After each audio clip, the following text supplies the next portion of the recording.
지지난주에 이어서 오늘도 예수님께서 안식일 논쟁을 하시는 장면입니다. 밀밭 사이로 가다가 그걸 먹은 걸 갖고 안식일 법을 어겼다. 예수님이 율법에 관련하여, 안식일이 율법이니까 율법에 관련하여 율법의 내용에 대하여 알려주시는 장면들입니다. 손 마른 사람을 예수께서 고쳐주시는 장면인데, 손이 말랐다고 하는 것은 마비된 상태를 말하는 것입니다. 당연히 이스라엘의 영적 상태를 말하고 있는 것이죠. 원어는 크세로스고 건조한 수분이 없는, 의학적으로는 신경마비나 근육 위축, 그래서 생명 에너지가 공급되지 않아 기능이 완전히 정지된 상태, 그것이 손 마른 상태, 마르다라는 뜻이죠. 여러분, 우리가 영적으로 고갈되고 마릅니다. 열왕기상 13장에 보시면 여로보암이 금송아지 제단을 쌓아서 분향할 때 하나님의 사람이 경고하자 그를 잡으라고 손을 폈습니다. 그 손이 말라버립니다. 이게 야베쉬라는 단어인데 크세로스라는 단어하고 번역하는 단어죠. 크세로스를 히브리어로 번역하는 단어입니다. 에스겔서에는 우리가 잘 아는 마른 뼈들이 나오죠. 이사야서에서는 풀은 마르고 꽃은 시드나, 마른다는 거죠. 인간의 유약함이죠. 연약함이죠. 마른 뼈들은 소망이 전혀 없고 스스로는 살아날 수 없는 이스라엘의 영적 상태죠. 창세기에서는 1장에 그 육지, 마른 땅이 드러나는 거죠. 출애굽기에도 마른 땅을, 홍해를 가르고 마른 땅을 건너죠. 그러니까 생명이 살 수 없는 혼돈의 상태, 그 땅, 그 환경, 그 조건, 그리고 그 속에 있는 모든 존재들이 소망이 없고 생명이 없는 마비된 상태, 그것이 크세로스, 야베쉬의 상태입니다. 영적인 생명이 없거나 영이 마비되어 있으면 우리가 무엇이 옳은지 무엇이 그른지, 하나님이 어떤 것을 원하는지에 대한 확신이 없습니다. 어떤 가치관으로 어떤 삶을 선택해야 되는지 갈등합니다. 돈 때문에 갈등하고 자녀 교육 때문에 갈등하고, 하나님의 말씀에 집중하기보다 우리는 우리가 살아가는 여러 가치들이 훨씬 더 우리 안에서 중요해집니다. 하나님이 우리에게 일상을 살라고 했기 때문에 그것들은 중요한 겁니다. 직업을 가지고 공부를 하고 이런 것들은 다 중요한 것입니다. 근데 하나님이 지금 내게 무엇을 원하고 있는가 하는 것이 가장 중요한 겁니다. 하나님의 뜻이 나를 특별한 공적 사역자로 부르시기 전에는 우리는 우리에게 주어진 모든 인생 속에서 열심을 다해야 됩니다. 그러나 하나님이 우선순위를 조절해 주실 때가 있다고요. 하나님의 말씀이 떨어질 때가 있다고요. 그땐 그게 제일 처음이 되어야 됩니다. 항상 그 상태가 될 수 있도록 우리가 깨어 있어야 됩니다. 그러지 않으면 영적으로 말라버립니다. 말라 비틀어져서 숨만 쉬고 사는 상태가 됩니다. 그리고 자기 자신이 지금 하고 있는 공부, 지금 하고 있는 직업, 지금 하고 열심을 내고 있는 그 일들이 의미가 없어집니다. 내가 지금 뭐 하고 있는 건가? 금방 그렇게 됩니다. 하나님이 그 일을 하라. 나는 하나님의 사명의 길을 걸어가고 있는 것이다. 이 확신이, 그 생명력이 우리에게서 사라진 순간 우리는 마른 뼈가 되는 겁니다. 소망이 없어지는 겁니다. 내가 이렇게 살다 죽어도 되는 건가? 그 의심이 들기 시작하는 겁니다.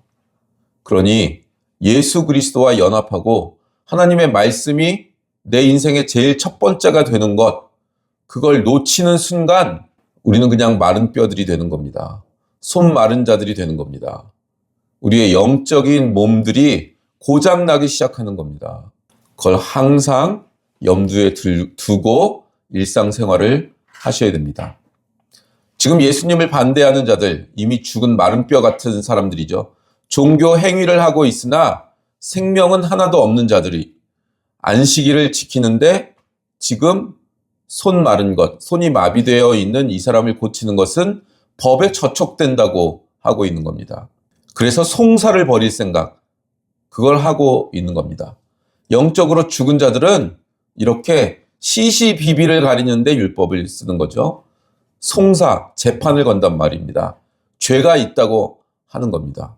예수님께는 죄가 없는데도 죄가 있다고 하고 송사를 겁니다. 그냥 뒤에서 욕하거나 왕따시키거나 이 정도가 아니라 구체적인 사회 안에서, 법이 있는 사회 안에서 그 법을 다루려고 하고 있는 겁니다. 예수님이 그들이 이런 생각을 하고 있는 것을 아시고 묻습니다. 안식일에 선을 행하는 것과 그렇지 않은 것 어느 게 옳으냐? 안식일 뿐만이 아니라 율법의 정신이죠. 이것은 율법의 정신을 묻고 있는 겁니다.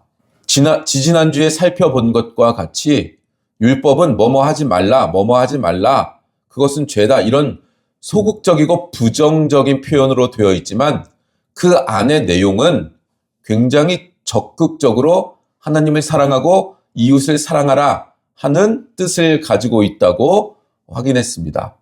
율법이 제한하고 율법이 하지 말라, 율법이 그걸 넘어서면 심판한다, 이런 쪽으로만 생각하는 게 아니라 그 반대편에 있는 것, 가지 말아라, 하지 말아라 하는 반대편에 있는 적극적인 정신, 그것을 가지고 그 율법의 뜻을 헤아려서 신앙생활을 해라라는 것이 성경이 가르치고 있는 내용입니다. 우리는 너무나 율법의 그 문자적인 틀을, 그 개념들이 너무 강해서 신앙을 점검할 때 이거 내가 했네, 하나님이 하지 말라는 거 이거 내가 했네, 이건 죄네, 아니네, 이걸 가장 크게 신앙을 점검하는데 그 기준으로 사용합니다. 이것은 안 하는 것보다야 낫습니다만 잘하는 건 아닙니다. 신앙은 훨씬 더 적극적으로 가야 됩니다. 하나님을 모르는 사람들은 죄를 이런 기준을 통하여 판단하고 생각하겠지만 구원을 얻은 하나님의 자녀들, 백성들은 훨씬 더 적극적으로 이걸 안 하는 수준이 아니라 거룩함, 생명력, 의로움, 이런 적극적인 모습을 가져야 된다, 이렇게 성경은 항상 가르치고 있는 겁니다. 에베소서 4장 22절 이하를 보겠습니다. 너희는 유혹의 욕심을 따라 썩어져가는 구습을 따르는 옛사람을 벗어버리고 오직 너희의 심령이 새롭게 되어 하나님을 따라 의와 진리의 거룩함으로 지으심을 받은 새 사람을 입으라. 이제 옛사람 지나갔으니까 새 사람으로 가기 위해서 옛사람과 새사람을 대조하고 있죠. 옛사람이 하던 짓을 하지 말라가 다가 아닙니다. 그 뒤에 분명하게 이렇게 얘기하죠. 25절, 그런즉 거짓을 버리고 각각 그 이웃과 더불어 참된 것을 말하라. 거짓을 안 하는 게 다가 아니고 참된 걸 말하는 것, 이게 적극성입니다. 28절로 가보시죠. 시작. 도둑질하는 자는 다시 도둑질하지 말고 돌이켜 가난한 자에게 구제할 수 있도록 자기 손으로 수고하여 선한 일을 하라. 도둑질 하지 말라는 율법입니다. 근데 그냥 그걸 안 하는 정도가 아니라 구제하라는 거예요. 선한 일을 하라는 거예요. 남의 걸 뺏어오는 정도, 그거 안 한 걸, 그 율법을 지켰다고 그건 잘된 삶이라 그러지 말고 그걸 안 하는 건 너무나 당연한 거고 선한 일을 해라. 구제해라, 가난한 자를. 29절 시작. 무릇 더러운 말은 너희 입 밖에도 내지 말고 오직 덕을 세우는 데 소용되는 대로 선한 말을 하여 듣는 자들에게 은혜를 끼치게 하라. 알겠죠? 나쁜 말 하지 않는 것 정도가 아니라 선한 말을 해서 은혜를 끼치라는 거예요. 아들, 딸들을 기르는 부모님들은 다 알죠? 야, 너 컴퓨터 오락하지 마라. 게임하지 마. 술 먹지 마. 본드 불지 마. 이거 왜 하는 거예요? 게임 안 하고 술 안 먹고 담배 안 피면 되는 거예요?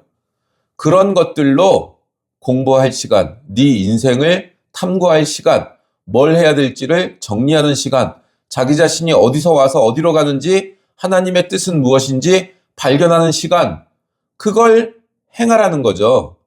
그 시간을 뺏기지 말라는 거죠. 거기에 낭비하며 시간 보내지 말고.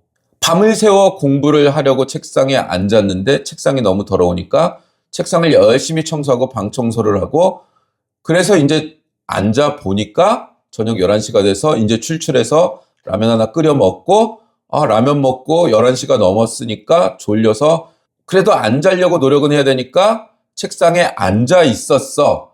자기는 앉아 있었던 것까지 기억이 나는데 책상에서 졸고 있었네. 깨보니 새벽 4시야. 새벽 4시가 됐으니 자야지 하고 아주 당당하게 가서 잔 거죠. 책상에 앉아 있는 게 중요한 게 아니죠. 공부를 하는 게 중요한 거죠. 책상에 앉았다가 의미 있는 게 아니잖아요. 난 쇼츠 안 봤다. 그리고 난 잠잤다. 손가락 빨고 있었다. 이게 말이 안 되는 거잖아요.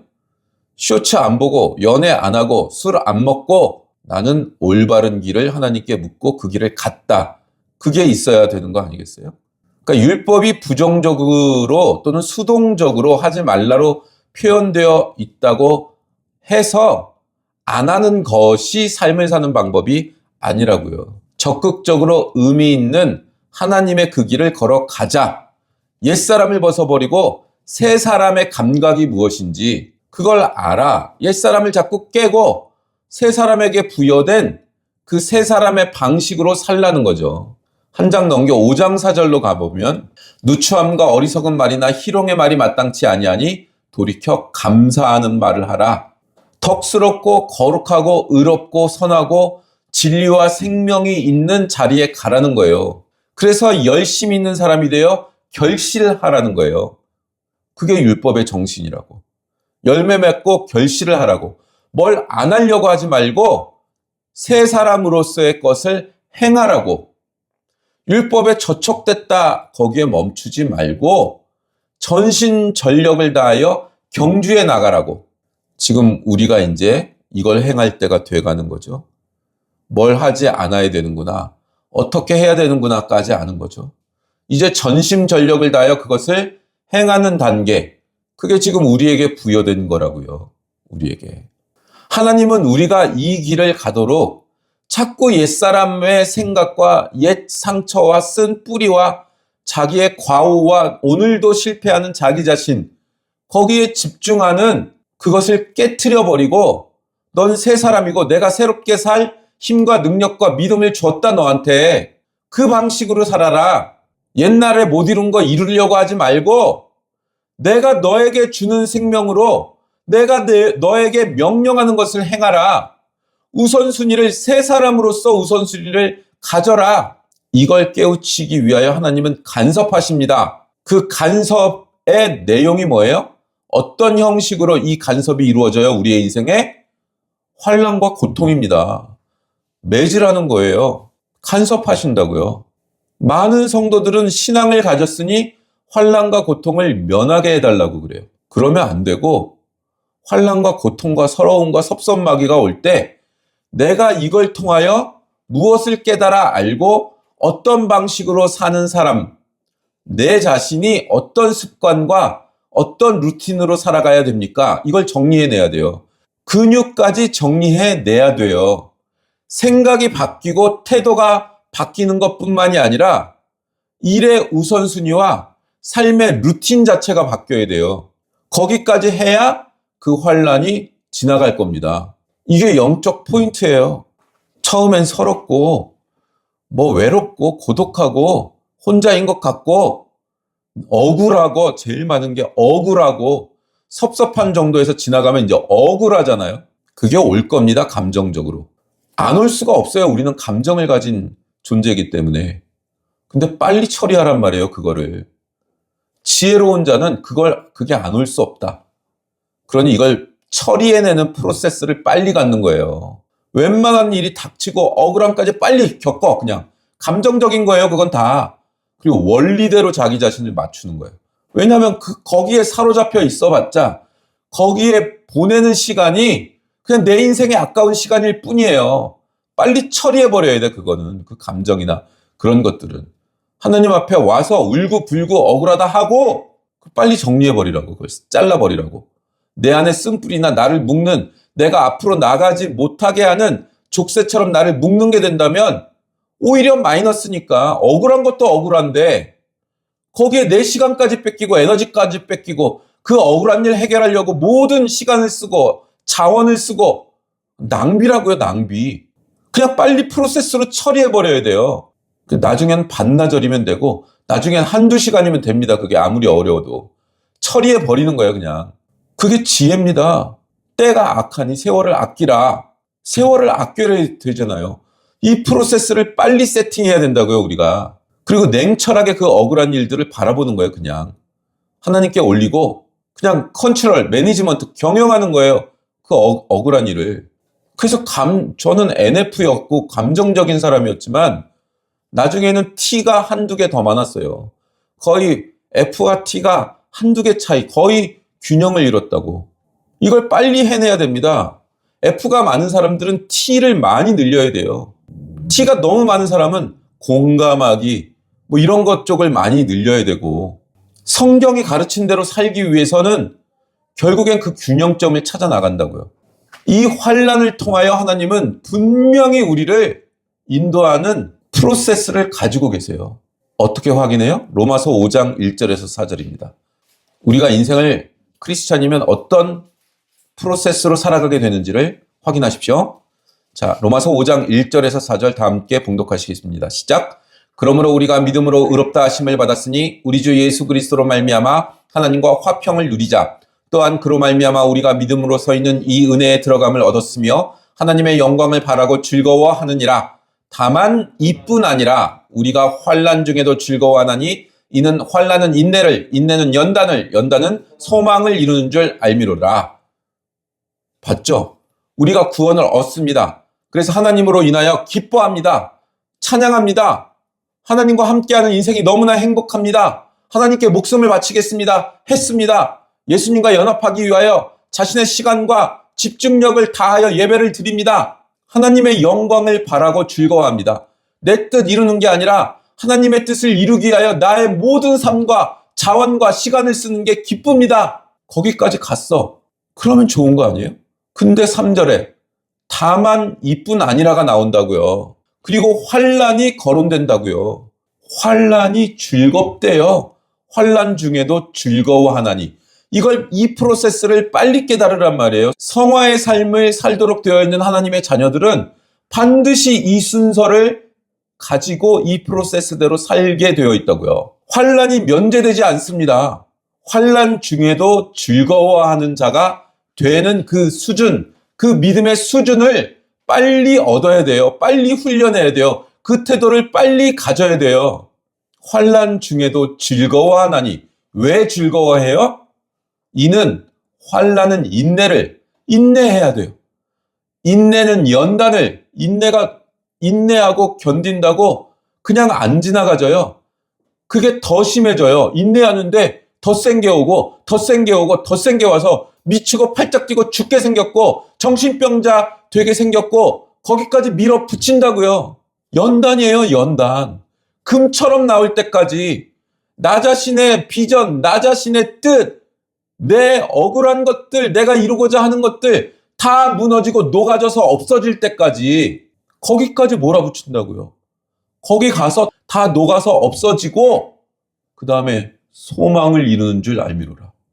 진짜 소망 갖게 되고 하나님이 주신 소망을 갖게 되고 하나님이 주신 그 소망을 이루게 돼요. 그 단계를 거쳐야. 이걸 빨리 이 프로세스를 확보하셔야 됩니다. 사람은 환난을 당해야 생각이라는 것을 합니다. 어려워야 생각합니다. 그럼 어렵고 억울할 정도로 큰 환난을 당하면 성도는 어디로 가요?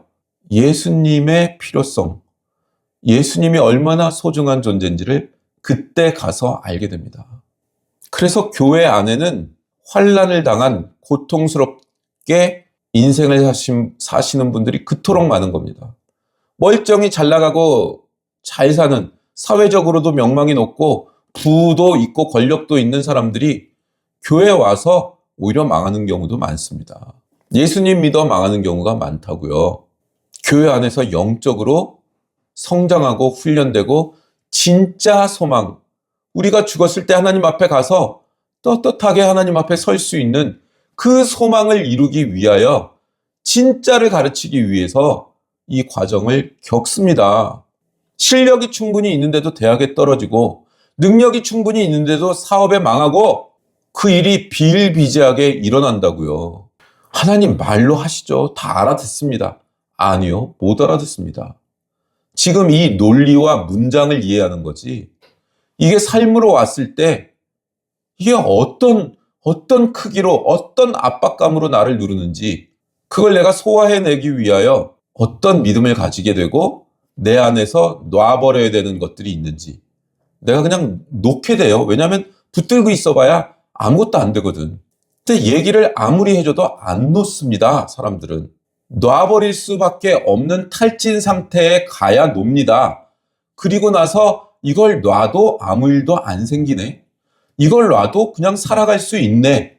하나님께 기도하면서 살고 내가 뭐 아무것도 안 하는데도 살게 되네. 진짜 하나님은 나를 돌보시네. 들에 핀 꽃과 같이 잡초들과 같이 사는 게 문제지. 떵떵거리며 못 사는 게 문제지. 놔도 아무 일도 안 생기고 진짜 평안이 온다고요. 그래서 진짜 본질을 추구할 수 있는 상태가 된다고요. 거기까지 가야지 됩니다. 사람들은. 아무리 얘기해도 안 바꿉니다. 그러니까 내버려 두는 데까지 가는 거예요. 그래서 예수 그리스도의 필요성을 인식하고 예수 그리스도의 소중함을 알게 되는 이것이야말로 성도들에게 있어서 가장 중요한 것입니다. 환란이 오면 가장 중요한 것을 배우겠구나. 이걸 아셔야 됩니다. 근데 이게 쉽나요? 불치병이 오고 막 암이 찾아오고 이러는데 그게 쉽나요? 눈만 뜨고 숨만 쉬어도 아픈데 그게 쉽나요? 안 쉽습니다. 그러나 환란은 분명히 우리를 괴롭히기만 하는 것이 아니라 과정을 통하여 우리를 반드시 복되게 하는 것입니다. 이 일을 성경 기자는 시편 23편에서 이렇게 기록되고 있는 거예요. 여호와는 나의 목자시니 내게 부족함이 없으리로다. 그가 나를 푸른 풀밭에 누이시며 쉴 만한 물가로 인도하시는도다. 내 영혼을 소생시키고 자기 이름을 위하여 의의 길로 인도하시는도다. 내가 사망의 음침한 골짜기로 다닐지라도 해를 두려워하지 않을 것은 주께서 나와 함께 하심이라. 주의 지팡이와 막대기가 나를 안위하시나이다. 주께서 내 원수의 목전에서 내게 상을 차려주시고 기름을 내 머리에 부으셨으니 내 잔이 넘치나이다. 내 평생의 선하심과 인자하심이 반드시 나를 따르리니 내가 여호와의 집에 영원히 살리로다. 되게 목가적이고 한가하고 평화로워 보이죠. 여유와 넉넉함과 풍성함이 있어 보이죠. 근데 만만치 않은 걸 알죠. 우리는 내가 사망의 음침한 골짜기를 다닐지라도입니다. 주께서 내 원수의 목전에서입니다. 나를 죽이려고 하는 원수고 온갖 죽음이 팽배한 그 삶과 환경과 조건 속에서 사는 겁니다. 쉽게 얻어지는 것이 아닙니다. 이 정도의 고통을 지나고 나서야 고백되는 그 경지의 고백인 겁니다.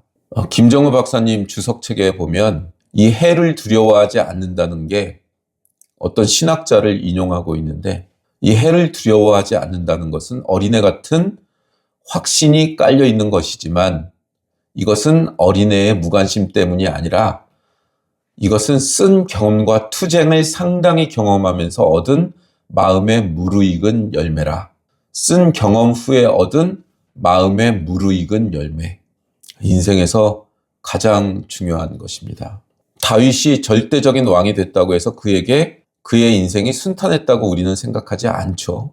내 영혼을 소생시키고 라는 이 표현이 우리가 지금 조금 전에 봤던 로마서 5장을 인용하면 우리가 환난을 당함으로 맨 처음 가지는 가장 신자에게 허락되는 특징이 뭐라 그랬어요? 예수 그리스도의 필요성을 확인한다는 거라고 했습니다. 그러니까 내 영혼을 소생시켰다라는 표현은 그것과 일치하는 표현입니다. 하나님이 내 영혼을 소생시킨다.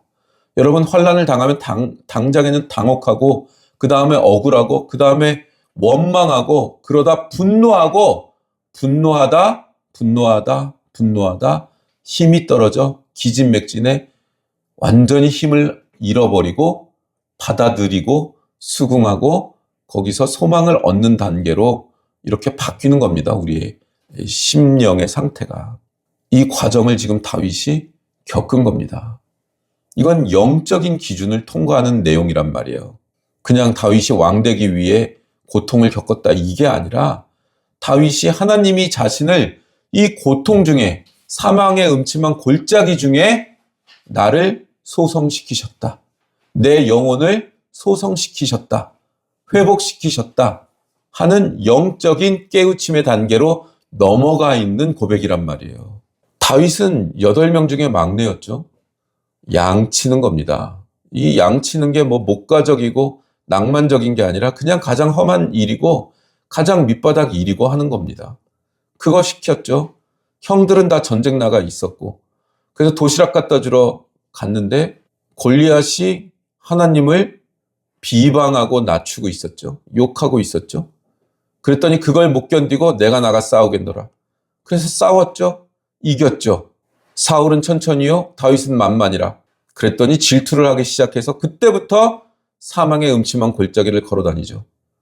계속 쫓아다니고 활로 죽이려고 하고 창으로 죽이려고 하고. 우리가 아무리 욕을 먹어도 칼 들고 달려오는 사람은 현재 없잖아요. 근데 군대를 동원해서 다윗을 죽이려고 한다고요. 거기를 통과하는 거라고요. 하다 갈 데가 없으니까 원수, 자기가 골리앗을 죽였는데 그 블레셋으로 도망가요. 거기서도 이 다윗을 믿을 수 있느냐 없느냐부터 시작해서 미친 짓도 하고 오줌도 싸고 사람들 보는 앞에서 그런 일들도 벌이죠. 나중엔 이스라엘과 전쟁이 붙으니까 나가는데, 전쟁에 나갔는데 아니 저 사람이 우리 뒤를 치면 어떡합니까? 골리앗 죽인 사람인데. 그래서 돌아가라 해서 돌아왔는데 이미 다른 데서 그 고을을 다 폐허로 만들고 다 가져가고 재산도. 자기 가족들도 다 끌고 가서 노비로 끌고 가죠. 그랬더니 자기를 따르던 그 600명이 자기를 죽이려고 해요. 자기를 믿고 따르던 사람들한테서도 죽임을 당하려고 한다고요. 자기하고 가장 가까운 사람들이 자기를 죽이려고 한다고요. 그뿐만 아니죠. 왕이 되었어요. 그 다음엔 아들들이 압살롬뿐만이 아니라 자기를 죽이려고 한다고요. 그걸 겪은 거예요. 그걸. 도망칠 때 시므온이 쫓아와서 저주를 하죠. 이 피를 흘린 자여 하나님 앞에 저주를 받아 마땅하도다. 군대 장관이 저걸 잡아 죽이겠습니다. 그러니까 그대로 내버려 두라. 하나님이 이 상황을 보고 나를 불쌍히 여기시기를 원하노라. 여기까지 가난해지는 거예요. 왕위에서 쫓겨나서 도망가는 아들에게 공격당해서 자기를 죽이려고 달려들어요. 아들이. 이걸 겪는 겁니다. 그리고 나서 이 모든 걸 겪고 나서 늙어 이 시를 쓴 겁니다. 이걸 겪었는데 여호와는 나의 목자시니 내게 부족함이 없으리로다. 부족함이 없었어요? 먹을 게 없어서, 당장 이 앞쪽의 내용이잖아요. 먹을 게 없어서 성전, 들어가면 안 되는 성전에 들어가서 진설병을, 그 떡을 먹었다고요. 부족함이 없기는요. 부족했죠. 근데 이 모든 일들, 이 사망의 음침한 골짜기, 이 모든 게 자기 자신을 복되게 했다는 깨달음, 그 영적인 눈이 열린 거예요. 그래서 그걸 통해서 내가 유익했구나. 그 일이 없었으면 나는 이 하나님을 이해하지 못했겠구나. 하나님이 어떤 분인지 이해하지 못했겠구나. 이 하나님의 진리의 세계 깊은 곳을 내가 경험하지 못했겠구나. 나는 그저 행복하게 잘 나가며 자기 욕망을 채우며 절대적인 권력을 부려가며 사는 존재밖에 안 됐겠구나. 이걸 아는 거예요. 환란이 이걸 만들어냈구나. 그 환란이 푸른 초장이었구나. 쉴만한 물가였구나. 그걸 통해서 내 욕망이 모두 소진됐구나. 그걸 아는 거예요. 영적인 과정이라고요, 이게.